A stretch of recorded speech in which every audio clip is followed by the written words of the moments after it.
In today's video, I'm going to share 6 ways that you can see things like an artist, and 5 things that you should look for to do that. Now, in most cases, creatives and artists see things very similarly, and I think that anyone watching this video, well, you probably see things this way already.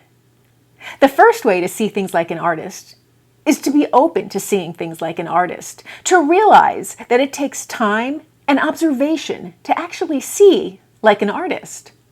The second way is to be present. You want to be there. You want to be not on your phone, not buried in a book, not looking down at your feet, but actually observing the world around you. And now, it doesn't have to be anything monumental. You don't have to scale a mountain. You don't have to go scuba diving to see something unusual. You can see something maybe in the grocery store, or maybe in your own home that maybe you didn't notice the other day. Just something that sparks that creativity, because artists are always looking for that spark, that miracle before us. The third way to think like an artist is to just observe. So when you're going through the grocery store, it can be something as simple as noticing new labels on canned goods or on products. You might notice the color combinations or the size or something to that effect, and that can cause a little spark of creativity and inspiration for you. Another way that artists see things differently is they're not ashamed to take pictures of things. These are the people you see in restaurants taking pictures of their food or taking pictures of the ceiling or some architecture that they find intriguing. These are the people that take pictures of trees or plants blossoming. These are people that are embracing something that they see, that they're drawn to, and they're capturing it in a photograph. And they can refer back to it. Or even just the process of taking that picture might instill in them something really inspiring. Another way that artists see the world is by collecting. So they'll have a collection of treasures. Now, this doesn't have to be expensive art or expensive rare books. Obviously, it can be. But it really is just about finding something and getting that spark from finding it. I personally collect feathers, so when I see a feather outside, it doesn't matter if it's a feather from a seagull or from a pigeon. I get very excited, and I love to have my little collection of feathers. Other people collect other things, like seashells or tree bark, even rocks. So whatever you collect, you can find inspiring. And it can be an assortment of things. You don't have to fill a room with your collections. It could even be just photographs of your collection. And the last way that artists see differently is that they document their inspirations, their sparks, their miracles. And mostly they do this in some form of a journal, whether it's an art journal or a diary or a blog. You want to record your thoughts and ideas.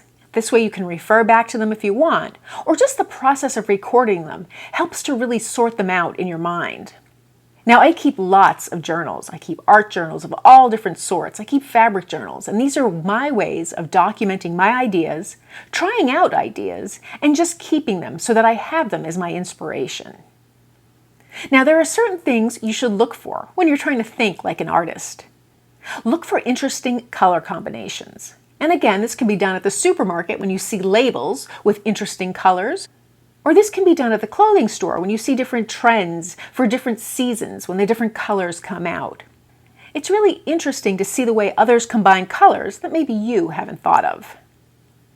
Another thing to look for is reflections. Reflections are kind of like hidden treasures. They're buried treasures. You might not know it's there, but you see the reflection in the water, or reflection in some glass, or reflection in tile. Any shiny surface can be reflective, even in somebody's sunglasses. You never know what you're going to find, and so it's kind of exciting.